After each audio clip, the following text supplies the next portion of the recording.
함께 나눌 주제가 청지기적 삶을 위한 성경에서 롤모델 찾고 실행하기입니다. 그런데 이것조차도 우리가 무슨 일을 하든지 우리 늘 함께 하시는 임마누엘 성령님과 함께 하는 것입니다. 성경에 등장한 인물들의 숫자가 얼마인지 가늠하기 참 어렵습니다만 그들의 삶을 들여다보면 우리 모두의 인생을 다 담아낼 만큼 다양한 패턴을 그려놓았습니다. 우리가 하나님의 자녀로서 각자에게 주신 은사와 달란트가 있습니다. 내 삶을 통해 하나님과 관계를 설정할 때 가장 보편적인 관계가 청지기라고 생각합니다. 더구나 기업 세계에서 경영하는 우리 CBMC에게는 청지기라는 직함이 아주 적합하다고 잘 어울린다고 생각합니다. 우리 스스로 청지기임을 자임한다면 성경을 읽으면서 우리는 성경의 인물들을 두 가지 형태로 나누어 볼 수 있습니다. 선한 청지기와 악한 청지기입니다. 선한 청지기 중에 내 삶을 반추할 롤 모델을 정하고 그의 삶을 따라 사는 것은 청지기에게 매우 지혜로운 일이라고 생각됩니다. 오늘 이 여정을 저와 함께 같이 가보도록 하시죠. 아까 우리가 읽었던 성경 구절입니다. 여기에서 형제들아 너희는 나를 본받으라 라고 얘기했는데 우리가 오해하지 말아야 할 것은 바울이 교만해서 자기 자신을 본받으라는 게 얘기한 게 아닙니다. 이건 매우 신학적으로 귀중한 함의를 내포하고 있는데요. 우리가 예수 그리스도를 닮아가는 삶, 근데 우리가 예수님을 닮아가는 삶을 정말 인격과 신격의 그 불평등에서 불균형에서 참 어렵습니다. 그래서 누군가 내 곁에 있는 사람을 보고 닮는다고 하는 것은 매우 소중한 일인데 바울이 그렇게 얘기한 겁니다. 내가 잘해서 나를 본받으라는 게 아니라 예수님을 닮기 위해서 우리 모두가 서로의 본이 됩시다. 그런 의미로 우리는 이 말씀을 받아들여야 하는 겁니다. 우리는 누군가의 본이 되게 살아야 합니다. 또 누군가로부터 본받으며 사는 것이 좋습니다. 특히 부모는 자녀의 본이 되어야 됩니다. 그런 맥락에서 우리 함께 드리는 기도부터 먼저 하고 시작하겠습니다. 시작. 언제나 우리와 우리 청지기들이 성경의 롤모델을 찾고 실행하도록 오소서. 아버지의 말씀으로 나 자신과 우리 가정을 경영하게 하옵소서. 맡겨주신 일터를 임마누엘 성령님과 함께 경영하게 하옵소서. 지혜로 배우고 함께 실행하도록 성령님께서 새 힘을 주십시오. 예수님 이름으로 기도합니다. 네, 아멘. 빌립보서 3장 17절에 바울이 나를 본받으라고 권고한 말씀은 신학적으로 매우 중요한 함의를 담고 있습니다. 이는 단순히 바울이 자기 자신의 개인적 자랑이나 교만에서 비롯된 것이 아니고 참된 그리스도의 영성과 삶의 본을 제시하려는 목회자적인 권고라고 우리가 받아들여야 할 것입니다. 바울의 이 권면은 모든 그리스도인들이 말씀과 성령 안에서 바른 영성을 갖도록 우리를 초대하고 있으며 서로에게 본이 되어 영적 공동체를 이루는 초석이 되기를 바라는 마음으로 바울이 이렇게 얘기한 것입니다. 특히 우리 부모들은 자녀 손들에게 그리스도인에서 본이 되는 삶을 살아야 됩니다. 그들에게 본이 될 수 있다고 하는 것, 우리가 조바심을 가지고 늘 기도하면서 본보기의 삶이 되는 그런 삶이 내 자녀로부터, 내 가족으로부터 시작되어지고 이웃에 우리가 이것이 확대되어서 그리스도인답게 사는 것에 우리도 한 걸음 더 나아갈 수 있다고 생각됩니다. 우리 모두 청지기들이 성령님의 인도하심 따라서 임마누엘 삶을 살아야 한다고 하는 것은 진즉이 먼저 말씀을 드렸습니다. 그리고 이 안에서 우리가 자기 경영과 가정 경영과 일터 경영과 공동체 경영을 우리가 잘 이루어서 인생의 제일 목적인 하나님을 영화롭게 하자고 말씀을 드렸고요. 이 말씀에서 각자 나는 내 자기 경영에 그 베이직한 것을 뭘로 둘 것인가, 가정에서는 뭘 둘 것인가, 이런 것들은 여러분의 테마로 여러분이 만들어 가셔야 됩니다. 제 경우에는 자기 경영에서는 하나님과의 친밀함이고, 가정 경영에서는 내 후손들이 하나님과 영원히 언약 백성을 맺어가도록 만들어가는 것이고, 일터 경영에서는 내가 나를 부르신 소명의 자리에서 제가 사명을 다하겠다는 것이고, 공동체, 내가 소속된 교회나 우리 CBMC나 그리고 여러 가지 제가 좀 공동체에 속한 그 안에서는 하나님의 공동선을 이루는 실천 연대로서의 삶을 살겠다 하는 것이고, 그런 것들이 다 합력하여 하나님을 영화롭게 하겠다 하는 것이 우리들의 인생 목표를 달성하는 것이 아닌가, 이런 밑그림을 그려보는 것입니다. 그리고 지난번에 제가 여기까지 말씀을 드렸어요. 그랬더니 우리 장재석 사장이 이 다음에는 그 롤 모델을 구체적으로 좀 예시해서 좀 설명 좀 해주세요라고 얘기를 해서 오늘 제가 이 과정을 좀 준비했습니다. 근데 제가 롤 모델을 이렇게 요셉과 삭개오와 그 다음에 보아스와 모세를 롤 모델로 삼은 것은 제 나름대로의 판단 기준입니다. 아까 모두에서 말씀드렸듯이 성경에 다양한 인물들이 있고, 우리 스스로를 하나님과 관계에서 청지기라고 이렇게 설정한다고 한다면, 내가 청지기로서 성경의 그 위대한 삶을 살아간 청지기들의 모습을 닮아가는 것은 청지기적 삶을 살아가는데 매우 유용한 툴이 되기 때문에 오늘은 그 툴에 대해서 좀 설명을 좀 드리려고 합니다.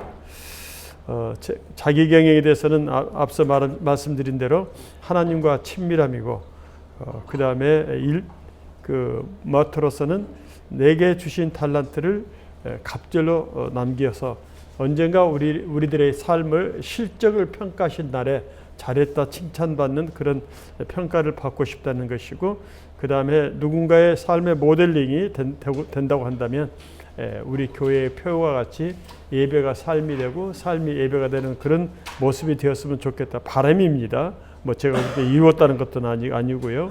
그리고 가정 경영에서는 자손대대로 하나님과의 언약 백성의 계보를 이어갈 수 있도록 그런 성경에 말하는 율법을 만들어서 자녀들이 그것을 삶으로 체득할 수 있도록, 내가 내 자식과 손자는 내 눈에 보이니까 이건 통제가 가능할 수도 있습니다. 그러나 손자의 손자는 전혀 제가 알지도 못합니다.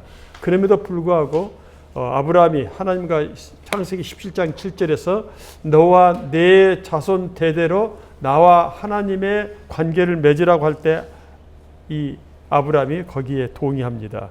그리고 아브라함은 그 징표로서 할례를 시켜서 그 계보가 지금까지 약 4천여 년 동안 흘러오고 있는 것입니다. 따라서 우리가 내 후손이, 지금 나는 예수님 믿고 그리고 이 땅을 살아가면서 영적으로 감사를 알고 살아가지만 내 후손 중에 누군가가 곁길로 간다면 이건 가장 안 될 일이어서 우리가 그런 믿음의 계보를 이어갈 수 있는 그런 삶의 태도를 우리가 갖출 뿐만 아니라 그들이 그렇게 살아갈 수 있도록 우리가 만들어줘야 한다는 겁니다.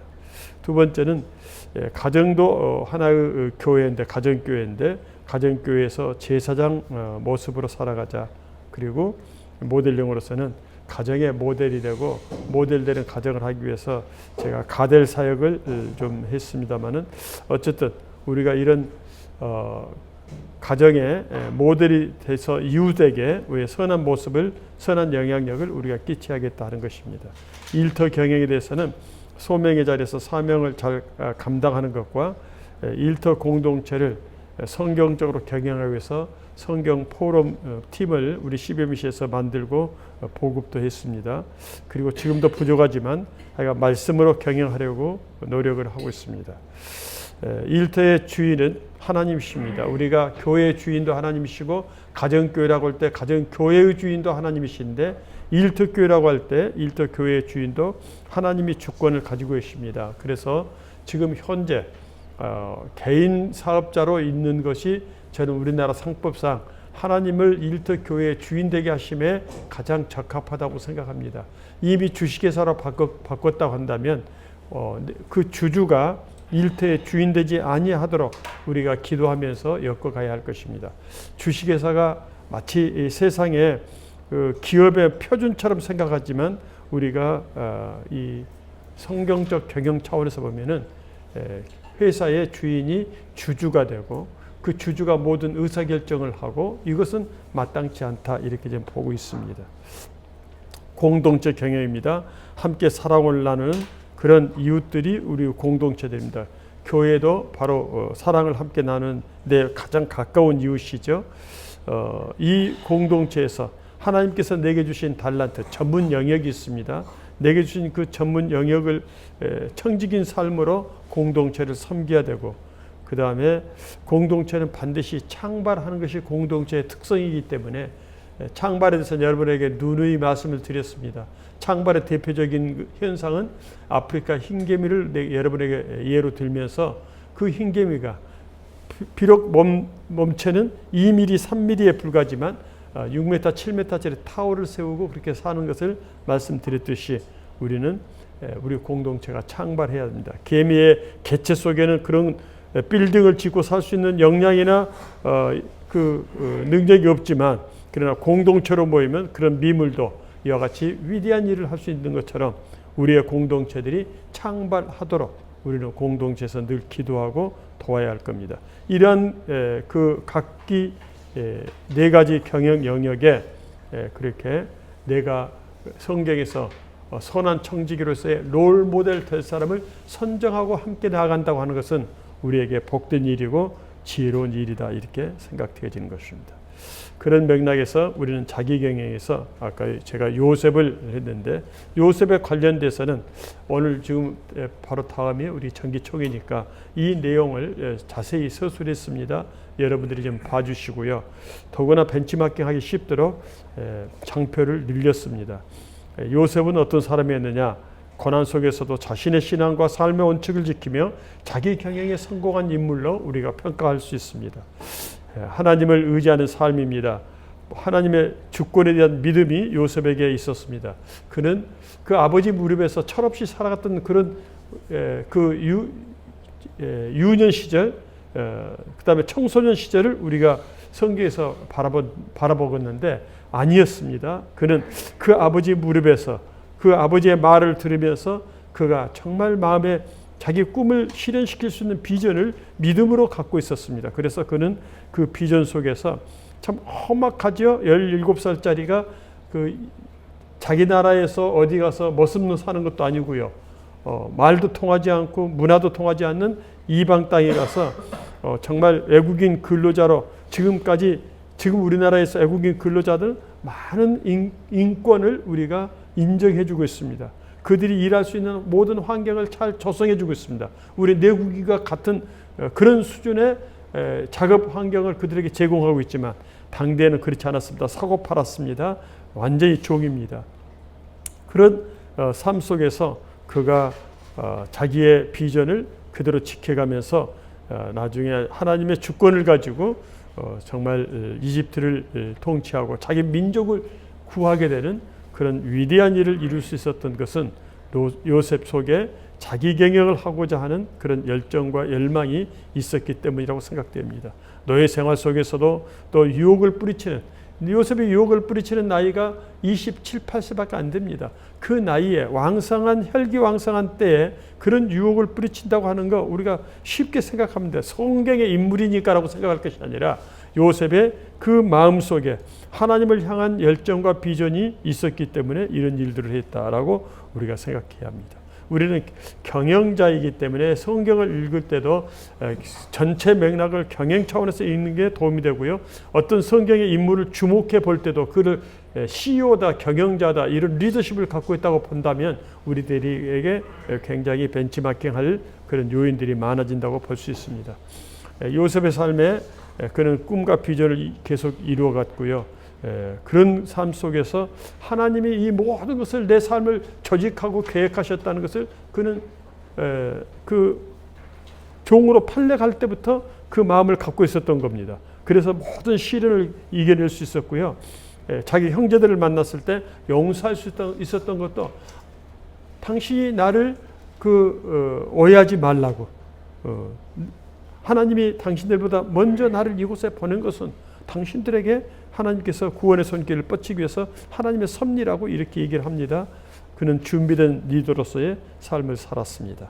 우리가 요셉에게서 벤치마킹 해야 할 가장 얻고 싶은 교훈들이 있는 겁니다. 제가 어려웠던 시절에 그런 시기마다 요셉의 삶을 본받아서 신앙의 중심으로 나 자신의 관리를 실천하고 현실의 어려움을 극복하고 기도의 삶을 통해서 하나님이 함께해 주셨기 때문에 저도 오늘 이 자리에 서 있는 겁니다. 저도 내 삶의 뒤에 반추해 보면 참 어려웠던 때가 많았어요. 물론 요셉과는 비교도 되지 않습니다. 그렇지만 어쨌든 그런 어려운 삶을 잘 살아왔던 것들은 이런 성경 속에 신앙의 주요 인물들이 앞에 길잡이 노릇을 했기 때문이라고 생각되어집니다. 요셉이 자기 삶에서 얻어진 교훈들은 나와 여러분이 좀 다르게 성경을 판단할 수 있습니다. 그러나 오늘은 제 얘기를 하도록 하겠습니다.